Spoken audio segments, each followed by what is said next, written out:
ইসলামের ইতিহাসে একটি বিখ্যাত ঘটনা রয়েছে যা ঈমানের প্রকৃত অর্থ তুলে ধরে। একবার একজন ইহুদি ও একজন মুনাফিকের, যে মুখে মুসলমান কিন্তু অন্তরে অবিশ্বাসী, মধ্যে বিবাদ দেখা দেয়।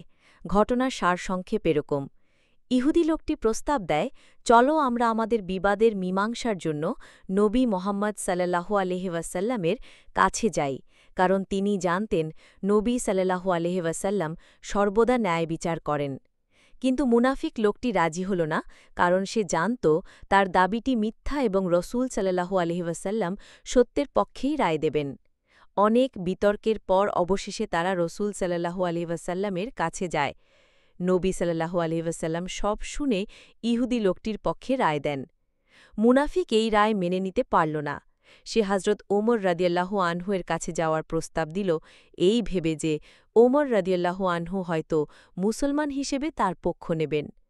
যখন তারা হজরত ওমর রাদিয়াল্লাহু আনহু-এর কাছে গেল এবং পুরো ঘটনা বর্ণনা করল, তখন ওমর রাদিয়াল্লাহু আনহু মুনাফিককে জিজ্ঞেস করলেন, নবী সাল্লাল্লাহু আলাইহি ওয়াসাল্লাম কি আসলেই ফয়সালা করে দিয়েছেন? মুনাফিক হ্যাঁ বলার সাথে সাথেই হজরত ওমর রাদিয়াল্লাহু আনহু ঘরে গিয়ে তরবারি নিয়ে এসে সেই মুনাফিকের শিরচ্ছেদ করলেন এবং বললেন, যে ব্যক্তি আল্লাহর রসুলের বিচার মানে না, আমার কাছে তার বিচার এটাই।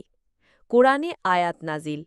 এই গুরুত্বপূর্ণ ঘটনাকে কেন্দ্র করে আল্লাহ তাআলা নাজিল করেন, যেখানে ঈমানের চূড়ান্ত শর্ত বর্ণনা করা হয়েছে।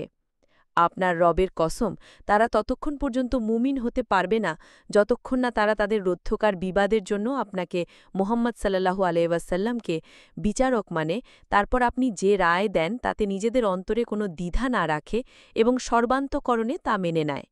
মূল শিক্ষা: এই ঘটনা ও আয়াত থেকে আমাদের জন্য প্রধান শিক্ষা হল, সত্যিকারের মুমিন হওয়ার জন্য তিনটি শর্ত অপরিহার্য। জীবনের সকল ক্ষেত্রে রাসূল সাল্লাল্লাহু আলাইহি ওয়াসাল্লামের আদর্শ ও শরিয়াতকে বিচারকী হিসেবে মেনে নেওয়া, তার দেওয়া সিদ্ধান্তের প্রতি অন্তরে কোনো প্রকার সন্দেহ বা আপত্তি না রাখা, সেই সিদ্ধান্তকে সন্তুষ্ট চিত্তে এবং সম্পূর্ণরূপে মেনে নেওয়া। যে এই শর্তগুলো পূরণ করে না, সে মুখে ঈমানের দাবি করলেও আল্লাহর কাছে সে প্রকৃত মুমিন হিসেবে গণ্য হয় না।